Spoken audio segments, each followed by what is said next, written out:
मेरा नाम विक्रम है और मेरा जीवन पुष्कर राजस्थान के पवित्र गांव की तरह ही शांत और साधारण था। मैं 26 साल का युवक था, जिसकी सुबह और शाम कपड़ों की दुकान पर ही बीतती थी, जो हमारे प्राचीन शिव मंदिर के पास स्थित थी। मंदिर की घंटियों की आवाज और भजनों की धुन अक्सर मेरी दुकान तक पहुंचती और मुझे काम करते हुए एक अजीब सा सुकून महसूस होता। मेरी दुकान पर दिन में 2 घंटे का अवकाश होता था, दोपहर 2 बजे से शाम 4 बजे तक। इस दौरान सुबह का स्टाफ, जो ज्यादातर स्थानीय युवा थे, अपने घरों को लौट जाते और शाम का स्टाफ 4 बजे के बाद आता। मेरा घर दुकान से काफी दूर था, लगभग आधे घंटे की साइकिल यात्रा, और दिन के इस अवकाश में घर जाना संभव नहीं था। इसलिए मैं आमतौर पर दुकान के पिछले कमरे में बैठकर पुराने बही खाते देखता या कभी कभार किताबें पढ़ता। एक दिन, जिस दिन सूरज की तपिश कुछ ज्यादा ही थी और दुकान में ग्राहकों की भीड़ कम थी, दोपहर के लगभग 2:30 बजे थे। मैं पिछले कमरे में बैठा बही खातों में उलझा हुआ था कि दुकान के दरवाजे पर लगी पीतल की घंटी ने एक मधुर ध्वनि की। साथ ही एक मनमोहक खुशबू मेरे नथुनों से टकराई, जैसे कोई चमेली के फूलों की लड़ी लिए गुजरा हो। मैंने सर उठाकर देखा। दुकान के मंद प्रकाश में एक आकृति उभरी। यह एक लड़की थी, जिसने अपने चेहरे पर अत्यंत सुंदर रेशमी दुपट्टा ओढ़ा हुआ था, जो उसके सौंदर्य को और भी रहस्यमय बना रहा था। इस दुपट्टे से केवल उसकी गहरी झील जैसी आंखें ही दिखाई दे रही थीं, जिनमें एक अजीब सी चमक और गहराई थी। वो आंखें इतनी खूबसूरत थीं कि मैं उन्हें देखता ही रह गया। मैं शर्त लगा सकता था कि इस दुपट्टे के पीछे एक बेहद हसीन चेहरा छिपा होगा। उसने अपने कोमल हाथ जोड़कर मुझे नमस्ते कहा। उसकी आवाज में ऐसी मिठास थी कि जैसे कोयल ने अपना गीत गाना शुरू कर दिया हो। वह कहने लगी कि उसे कंप्यूटर कोर्स करना है, लेकिन वह रोज दुकान पर नहीं आ सकती। उसे कोई ऐसा गुरु चाहिए जो घर पर आकर पढ़ा सके। उसकी आंखों में एक अनकही बेचैनी थी, एक ऐसी प्यास जिसे मैंने तुरंत महसूस कर लिया। ये सिर्फ कंप्यूटर सीखने की प्यास नहीं थी, बल्कि कुछ और भी था, कोई छिपा हुआ रहस्य। मैंने उसे अपना पता और नाम बताया। उसने एक पल के लिए हिचकिचाया, जैसे कोई भेद छिपा रही हो। फिर अपना नाम कमला बताया और एक फोन नंबर दिया। मैंने उसे अगले दिन एक योग्य गुरु भेजने का वादा कर लिया। वीडियो पर आगे बढ़ने से पहले, यदि आपने हमारे चैनल को सब्सक्राइब नहीं किया है, तो कृपया सब्सक्राइब करें और उसके बगल में घंटी को चालू करें।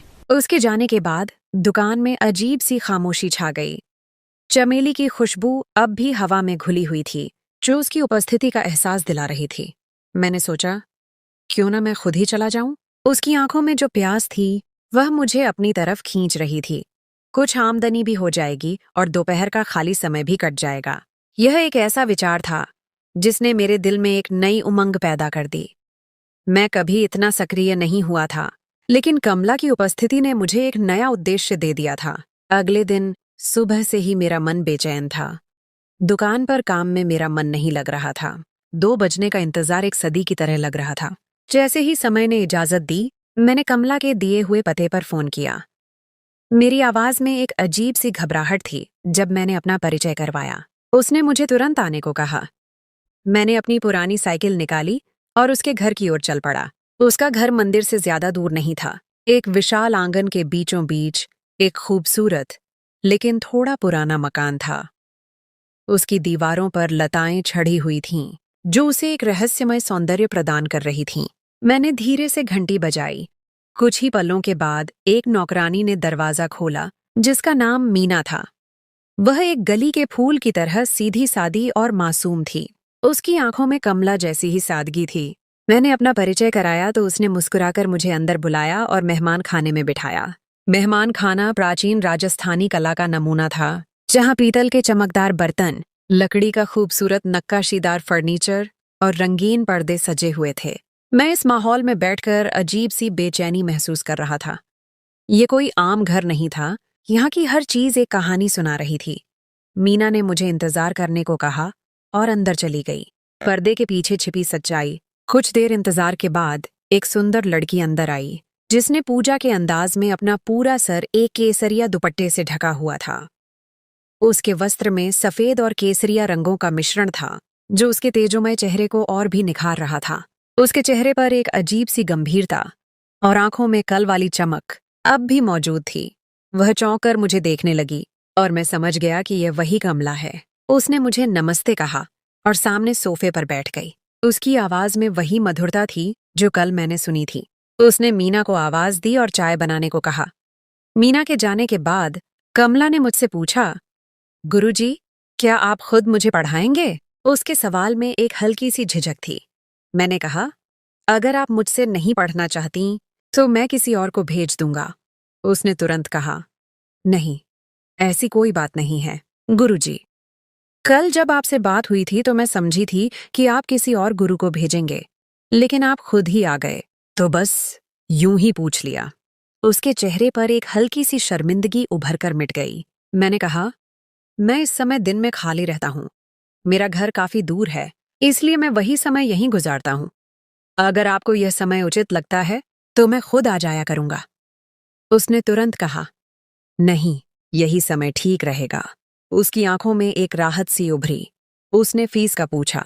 मैंने कहा, आप कुछ दिन पढ़कर देख लें। अगर आपको मेरा पढ़ाने का तरीका समझ आ जाए तो फीस की बात भी हो जाएगी। यह एक आम सा जवाब था, लेकिन मेरे दिल में यह उम्मीद थी कि वह मेरा पढ़ाने का तरीका जरूर पसंद करेगी। इतनी देर में मीना चाय लेकर आ गई। चाय रखने के बाद मैंने पानी मांगा तो वह पानी लेने चली गई। उसके बाद मैंने उससे उसका नाम पूछा तो उसने अपना नाम कमला शर्मा बताया। शर्मा सुनकर मुझे हैरत हुई, क्योंकि उसकी शक्ल और सूरत से वह किसी उत्तरी भारत की नहीं लगती थी। उसकी आंखें, उसके चेहरे का निखार कुछ अलग था। कमला की दबी हुई इच्छा और कड़वी सच्चाई। मैंने कमला से पूछा, आप घर पर ही क्यों पढ़ना चाहती हैं? अगर आप दुकान पर आ जाएं तो आप कम फीस में पढ़ सकती हैं। तो उसने नजरें झुकाकर कहा, मैं रोज रोज अकेली नहीं आ सकती गुरुजी, मुझे लाने वाला कोई नहीं होता। मेरे पति सुबह ऑफिस चले जाते हैं और रात तक वापस आते हैं। उसकी आवाज में एक गहरी उदासी थी जो मुझे बेचैन कर गई। मेरे पति का तबादला अभी मुंबई से यहाँ हुआ है, इसलिए हम यहाँ स्थानांतरित हुए हैं। मुझे यहाँ के रास्तों का भी ज्यादा ज्ञान नहीं है। उसने एक गहरी सांस ली। न तो यहाँ हमारा कोई रिश्तेदार है और न कोई मिलने वाला। मुंबई में हम एक खुले घर में रहते थे, लेकिन यहाँ मैं बहुत अकेला महसूस करती हूँ। कभी अपने पति के साथ आते जाते आपकी दुकान पर नजर पड़ जाती थी। मैं सारा दिन घर में बोर होती हूँ। बस घर में मीना और मेरी सास होती हैं। जब उसने अपने पति का बताया तो मुझे बहुत हैरत हुई, क्योंकि वह किसी भी तरह से शादीशुदा नहीं लग रही थी। उसकी मासूमियत और चेहरे पर बच्चों जैसी सादगी किसी नवविवाहित लड़की की तरह थी। लेकिन मैंने उससे अपनी हैरत का इजहार नहीं किया। यूं मैंने सोचा कि सारा दिन बोर होने से बेहतर है कि कंप्यूटर ही सीख लूं ताकि कुछ समय गुजर सके। उसकी आवाज में एक दबी हुई इच्छा थी, जैसे वह इस अकेलेपन से बाहर निकलना चाहती हो। फिर कुछ और बातचीत के बाद मैंने कहा कि मैं हफ्ते में 5 दिन आ सकता हूँ, क्योंकि हफ्ते और इतवार को दुकान की छुट्टी होती है। वह तुरंत राजी हो गई। मैंने इजाजत ली और अगले दिन से पढ़ाने का कहकर वापस दुकान पर आ गया। लेकिन काफी देर तक मैं कमला के बारे में ही सोचता रहा। उसकी बड़ी बड़ी आंखें, उसकी शांत मुस्कुराहट और उसकी उदास आवाज मेरे मन में घूमती रही। मुझे यह बात भी समझ नहीं आ रही थी कि वह घर में अकेली है, माहौल भी नया है, तो उसके पति ने उसे यूं किसी को भी बुलाकर कंप्यूटर सीखने की इजाजत कैसे दे दी? क्या उनका रिश्ता इतना मजबूत था कि उन्हें किसी प्रकार का डर नहीं था, या कुछ और बात थी? खैर, इन सब बातों से मुझे कोई लेना देना नहीं था। मुझे तो खुशी इस बात की थी कि मेरी आमदनी में इजाफा हो रहा था, लेकिन इसके साथ एक अनजानी कशिश भी मेरे दिल में पैदा हो चुकी थी। एक ऐसा एहसास जो मुझे कभी महसूस नहीं हुआ था। अगले दिन शुक्रवार था और फिर 2 दिन की छुट्टी थी। मैंने सोचा कि सोमवार से ही जाऊंगा, लेकिन इन 2 दिनों में कमला का ख्याल मेरे मन पर छाया रहा। उसकी आंखें, उसकी मासूम मुस्कुराहट मुझे बार बार बेचैन करती रही। यह एक ऐसा एहसास था जिसे मैं न समझ सकता था और न ही नजरअंदाज कर सकता था। सोमवार को सुबह मैं दुकान पर गया, मगर पता नहीं क्यों काम में मेरा मन नहीं लग रहा था। मेरी आंखें बार बार घड़ी की तरफ जा रही थीं, जैसे समय को पंख लग जाए और 2 बज जाए। उस दिन सच में दिन गुजारना मुश्किल काम था। खैर, जैसे ही दुकान की छुट्टी हुई, मैंने जल्दी जल्दी सभी कागज समेटे और जाने की तैयारी करने लगा। उसी दौरान मालिक का फोन आ गया और उन्होंने मुझे अपने दफ्तर में तलब किया। मैं मालिक के पास गया तो उन्होंने पूछा कि कहाँ जाने की तैयारी है विक्रम? तुम तो घर नहीं जाते? मुझे एक पल के लिए ख्याल आया कि सच बता दूं, लेकिन फिर मैंने झूठ बोल दिया। मालिक, मेरी मौसी यहाँ पास में ही रहने आ गई हैं, तो मैं दिन में वहां जाया करूंगा। वहीं खाना खाकर कुछ देर आराम कर लिया करूंगा और 4 बजे तक वापस आ जाया करूंगा। मालिक ने सर हिलाया और मुझे जाने की इजाजत दे दी। मैंने अपनी पुरानी साइकिल निकाली और अपनी मंजिल की ओर चल पड़ा। जब मैं कमला के घर पहुंचा तो 2:15 का समय था। मेरा दिल तेजी से धड़क रहा था। एक अजीब सी घबराहट और खुशी का मिला-जुला एहसास था। मेरी घंटी बजाने के कुछ ही सेकंड बाद मीना ने दरवाजा खोल दिया और मुझे नमस्ते कहा और अंदर आने का इशारा किया। मैं उसके पीछे पीछे अंदर दाखिल हो गया और उसने मुझे मेहमान खाने में बिठाया और खुद अंदर चली गई। कुछ ही सेकंड बाद मीना वापस पानी लेकर आ गई। मैंने पानी पिया और मीना बोली, मालकिन आपको अंदर बुला रही हैं। मैं मीना के पीछे पीछे अंदर चल पड़ा और हम मेहमान खाने के साथ ही बने कमरे में दाखिल हो गए। ये कमला का अपना कमरा था, जो बहुत साफ और सलीके से सजा हुआ था। पलंग पर कमला बैठी हुई थी। उसके चेहरे पर एक हल्की सी मुस्कुराहट थी। उसने बहुत अदब से मुझे नमस्ते कहा और मैंने जवाब दिया। फिर उसने शुक्रवार को न आने की वजह पूछी। उसकी आवाज में एक हल्की सी शिकायत थी। गुरुजी, आप आज नहीं आए? मैं इंतजार करती रही। मैंने कहा कि मैं बहुत व्यस्त था। कमला जी, तो उसने कहा कि अगर मैं व्यस्त हुआ करूं और न आ सकूं तो पहले से बता दिया करो। गुरुजी, मैं इंतजार करती हूं। उसके लहजे में एक मासूम सी नाराजगी थी। मैंने माफी मांगी और कहा कि आगे से ध्यान रखूंगा। फिर मैंने कंप्यूटर का पूछा तो कमला ने मीना को इशारा किया। मीना ने साइड पर रखे कंप्यूटर पर से कपड़ा हटाया। मैंने आगे बढ़कर कंप्यूटर ऑन किया, फिर कमला से पूछना शुरू किया कि उसे क्या आता है और क्या नहीं। तो उसने बताया कि उसे कुछ नहीं आता है, आज तक कभी कंप्यूटर इस्तेमाल नहीं किया। खैर, मैंने उसे कंप्यूटर की बुनियादी बातों के बारे में बताना शुरू किया। मैंने उसे माउस, कीबोर्ड और कंप्यूटर के विभिन्न हिस्सों के बारे में बताया। कुछ देर ही गुजरी थी कि एक लगभग 60 साल की महिला भी आकर वहां बैठ गईं, जिनके चेहरे पर गंभीरता थी और वह गौर से मेरी बातें सुनना शुरू हो गईं। उनके वस्त्र से उनकी परंपरावादी छवि झलक रही थी। कमला ने परिचय कराया कि यह मेरी सास हैं, राधा देवी। हम 2 कुर्सियों पर बराबर बराबर बैठे थे और कमला की सास पलंग पर बैठी थीं। उनकी उपस्थिति कमरे में एक अजीब सा तनाव पैदा कर रही थी। उनकी आंखें सब कुछ देख रही थीं, लेकिन उनके होंठ खामोश थे। उनकी शांत उपस्थिति मेरे लिए एक सवाल बनी हुई थी। कुछ देर बाद मीना जूस के गिलास लेकर आ गई। मैंने समय देखा तो 3:15 हो गए थे। मैंने जूस पीकर कमला से कहा कि आज जो भी बताया है उसकी अभ्यास करें। मैं कल आपसे आकर पूछूंगा। और मैं वहां से वापस दुकान पर आ गया। अगले दिन भी लगभग यही दिनचर्या रही, लेकिन उस दिन जाते जाते कमला ने मुझसे फीस का पूछा, जो मैंने 8,000 रुपये बताए। उसने बिना किसी हिचकिचाहट के 8,000 रुपये अलमारी से निकालकर मेरे हाथ में पकड़ा दिए। उस समय मुझे बहुत खुशी महसूस हुई। यह मेरी जिंदगी की पहली इतनी बड़ी अपनी कमाई हुई रकम थी। मैं वापस दुकान पर आ गया। उसी दिन दुकान से वापसी पर मैं बाजार गया और पूरे 8,000 की खरीदारी कर ली। मैं बहुत खुश था। एक अजीब सी संतुष्टि मेरे अंदर छा चुकी थी। आजकल लगभग 10 दिन इसी दिनचर्या में निकल गए। मैं जब भी वहां जाता तो मीना चाय या जूस लाने चली जाती और कमला की सास राधा देवी आकर हमारे पास बैठ जाती। उनकी शांत निगाहें मुझ पर जमी रहतीं, जैसे वह मुझे परख रही हों। लेकिन मैंने कभी इस बात पर ज्यादा ध्यान नहीं दिया। एक दिन तो मैंने मजाक में कह भी दिया था कि मैं कमला की ही फीस लूंगा, आपने खाली अपनी बात की थी। आपकी सास तो मुफ्त में पढ़ रही है। इस बात पर कमला बहुत जोर से हंसी। उसकी हंसी में एक ऐसी ताजगी थी कि मेरा दिल खुश हो गया। इन 10-12 दिनों में कमला मुझसे काफी बेतकल्लुफ हो गई थी। हम पढ़ाई के साथ साथ थोड़ा हंसी मजाक भी कर लिया करते थे। मेरी हर बात पर वह खुलकर हंसती, जैसे उसे हंसने का मौका ही न मिला हो। उसकी आंखों में अब वह उदासी कम और एक नई चमक ज्यादा नजर आती थी। एक दिन जब मैं कमला के घर पहुंचा और घंटी बजाई तो सामान्य के विपरीत कमला ने खुद दरवाजा खोला। उसके चेहरे पर एक नरम मुस्कुराहट थी जो दिल को मोह लेने वाली थी।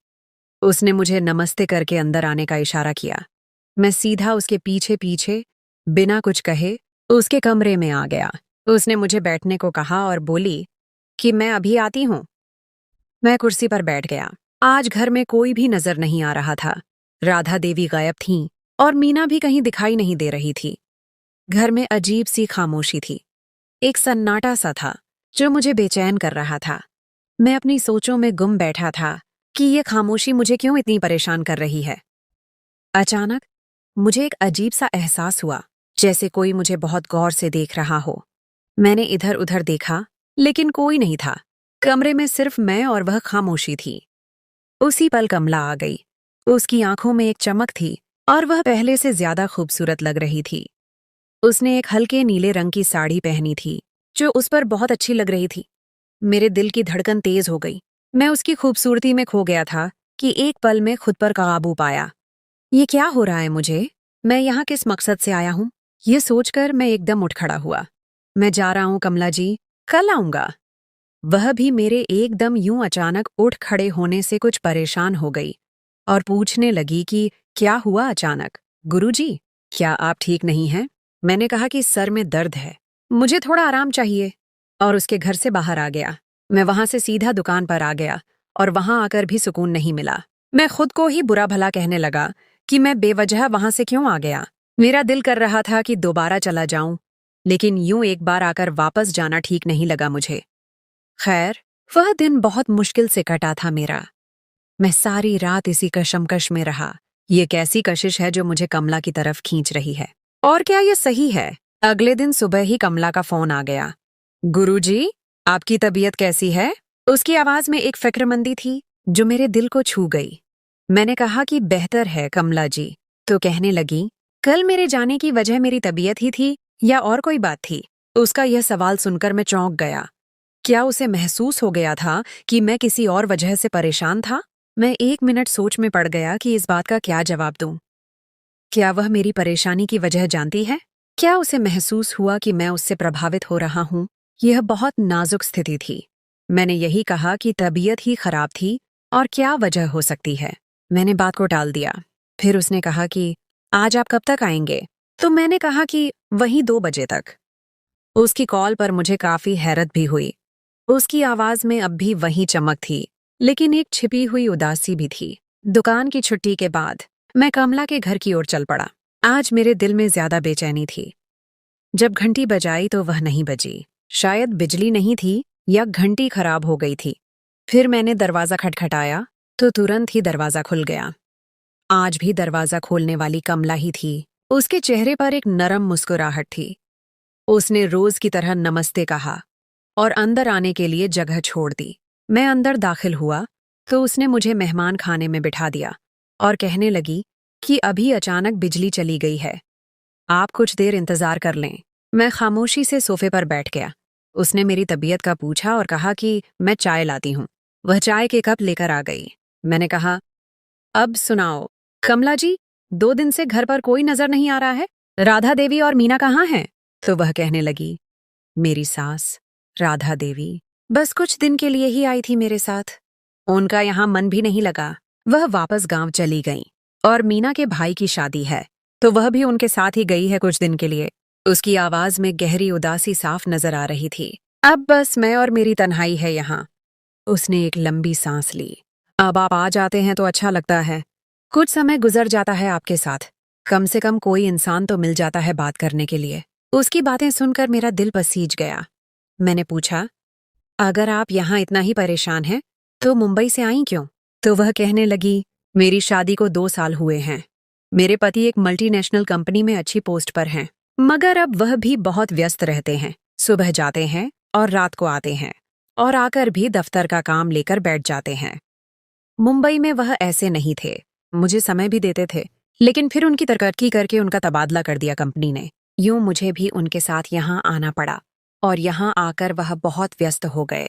मैं जब भी उनसे शिकायत करती हूँ कि अब मुझे समय नहीं देते, तो कहते हैं कि बस कुछ दिन की बात है, अभी नया नया दफ्तर है, काम को समझ लूं, फिर सब सामान्य हो जाएगा। उसकी आंखों में अजीब उदासी महसूस की मैंने, एक ऐसी उदासी जो सिर्फ समय गुजरने से दूर नहीं हो सकती थी। उसकी बातें सुनकर मुझे लगा कि वह सिर्फ कंप्यूटर नहीं सीख रही, बल्कि वह अपनी तन्हाई और बेचैनी से भागना चाहती है। फिर उसने मुझसे पूछा कि गुरुजी, मैं 2 दिन से क्यों परेशान और उदास हूँ? कहीं किसी लड़की का चक्कर तो नहीं है? मैं उसकी यह बात सुनकर बहुत जोर से हंसा। उसने मेरे दिल की बात कह दी थी, लेकिन मैं उसे कैसे बता सकता था कि मैं किसके बारे में परेशान हूँ? ये हंसी मेरे दर्द को छिपाने की एक कोशिश थी। उसकी आंखों में एक सवाल था, एक ऐसी उम्मीद जो मुझसे जुड़ी हुई थी।